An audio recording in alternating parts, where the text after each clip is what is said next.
MSN ഇൻസൈഡറിലേക്ക് ഏവർക്കും സ്വാഗതം. നാളെയാണ് സൂപ്പർ കപ്പിൽ കേരള ബ്ലാസ്റ്റേഴ്സ് രാജസ്ഥാൻ യുണൈറ്റഡിനോട് ഏറ്റുമുട്ടാൻ പോകുന്നത്. ഈ മത്സരത്തിന് മുന്നോടിയായുള്ള പ്രസ് കോൺഫറൻസിൽ കേരള ബ്ലാസ്റ്റേഴ്സിൻ്റെ പരിശീലകനായിട്ടുള്ള ഡേവിഡ് കാറ്റില ചില കാര്യങ്ങൾ പറയുന്നുണ്ട്. അത് എന്താണെന്ന് നമുക്കൊന്ന് പോയി നോക്കാം.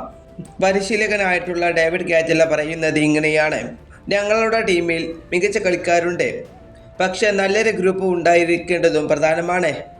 എല്ലാ കളിക്കാരും തയ്യാറായിരിക്കുന്നോ? അവർ തയ്യാറാണ്. ഞാൻ അവർക്കെല്ലാവർക്കും അവസരം നൽകും. അതുപോലെ തന്നെ മറ്റൊരു കാര്യവും ഡേവിഡ് കാറ്റില ഇതിനോടകം പറഞ്ഞിട്ടുണ്ട്.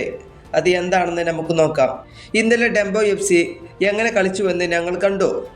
ഐ ലീഗ് ടീമുകൾ വളരെ മത്സരക്ഷമതയുള്ള ടീമുകളാണ്. ഈ ദിവസങ്ങളിൽ ഞങ്ങൾ വളരെ നന്നായി പരിശീലനം നടത്തുകയാണ്. ഈ മത്സരത്തിനായി ഞങ്ങൾ വളരെ ആവേശത്തിലാണ്. ഇതാണ് പരിശീലകനായിട്ടുള്ള ഡേവിഡ് കാറ്റില ഇതിൽ പറഞ്ഞിട്ടുള്ളത്. അതായത് നാളത്തെ മത്സരത്തിന് വേണ്ടി ഇപ്പോൾ ഡേവിഡ് കാറ്റിലയും സംഘവും ഇപ്പോൾ ആവേശത്തിൽ നിൽക്കുകയാണ്. നാളെ രാജസ്ഥാൻ യുണൈറ്റഡിനോടാണ് ഏറ്റുമുട്ടാൻ പോകുന്നത്. ഐ ലീഗ് ക്ലബ്ബായിട്ടുള്ള രാജസ്ഥാൻ യുണൈറ്റഡ്. അവരെ ഒരിക്കലും കുറച്ച് കാണുന്നില്ല ഡേവിഡ് കാറ്റില. അവരെ പുകഴ്ത്തുന്നുണ്ട്, ആ ടീമുകളെ, ഐ ലീഗ് ടീമുകളെ. ഇന്നലെ ഡംബോ FCയുടെ കളി കണ്ടു എന്നും പരിശീലകനായിട്ടുള്ള ഡേവിഡ് കാറ്റില ഇതിൽ പറയുന്നുണ്ട്. നാളത്തെ മത്സരം ഒരു മികച്ച മത്സരം തന്നെയായിരിക്കും.